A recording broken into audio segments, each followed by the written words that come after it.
Welcome to the Food Lion Kitchen, and today we're making my absolute favorite dessert, bread pudding. Oh, I'm so lucky I hit the jackpot. Sandra Gutierrez is here with me. She's a cookbook author, and you've got this place smelling so good already. It's all for you, Malanda. Thank you for having me. Yes. Where do we start? Well, it's a very simple recipe, very easy to make. The first thing we're going to do is crack 2 eggs into this bowl. Okay. Do you have a special way of doing it, or just No, just crack any it? which way, as long as it cracks and the eggs stay separate from the yolk. Perfect. Whack it. Oh, I don't want any Perfect. shells. Okay. That's great. Okay. So now comes the easy part. That was the hardest part of the whole recipe.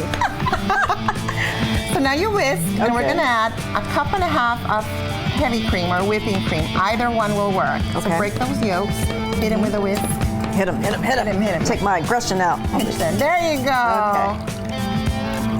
This is really a wonderful recipe to make with leftover bread. Everybody has leftover bread that gets stale and hard, so you really don't want to use fresh bread for this recipe. And it can be any kind of bread. Okay. It can be baguette, it can be ciabatta, it can be anything that doesn't have any flavor. Ooh, that really thickened it. We're going to add some sugar. This is a 1/4 cup of sugar. Okay.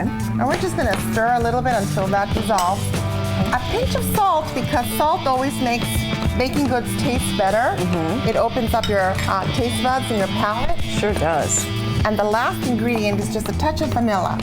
Vanilla. And it smells so good. It That's really just going to give it does. its aroma and really put it all together. And you don't need a lot. That's all. I mean, we all have those ingredients lying around in our kitchen most of the time. Okay. And the only thing we're going to do now is pour that into the bread. Okay. So typically we're going to pour that into the bread. Perfect, thank you. And we're going to let that sit for about half an hour, Okay. At least in the refrigerator, up to 24 hours, Up more to or less. 24 hours. Yeah. Okay. Okay. There we And then all we're going to do is let this soak. It takes about half an hour for the bread to start soaking.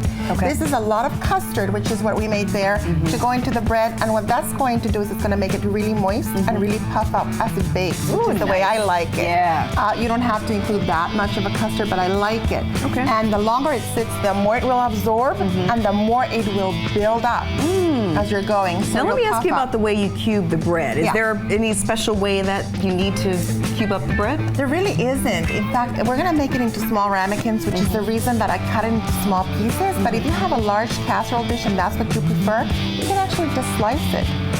And then just lay it down. And you can make any kind of design. You can actually make rosettes. You can make anything that you'd like.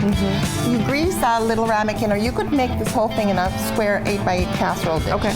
And then, of course, this will have sat for at least 30 minutes. And you just pour it into the ramekin dishes.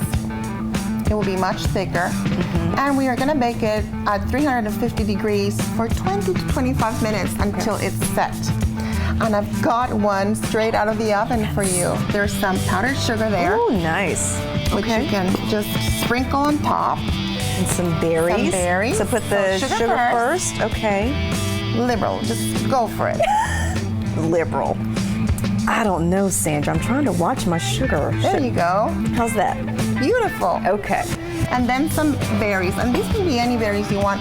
Blackberries are in season right now. They're probably my favorite berry. I love blackberries. And I love the color, and I like the tartness and the texture of the seeds. So as much fruit as you want, because it's then a healthy dessert that you don't have to feel Absolutely. guilty about eating at this point. And the last thing that I did, and this is where the variations come in, is I just melted some white chocolate in the microwave. It can be dark chocolate, it can be white chocolate, it can just be maybe some Grand Marnier if you have it, you know, ice cream, whatever you want. But it's just to Okay. give it that extra touch. Perfect. And the dessert is ready. It's ready. Yes. The other thing that's great is you can add variations to the actual batter. You can add some orange rind if you want to. You can Oh, add that some sounds good. Nuts, maybe some pistachios, chuck pistachios in it, some Okay. raisins. So here Here we goes. go. There's the test. Let's see. So Love it. crunchy on the outside. Love it. Creamy in the middle. Still warm.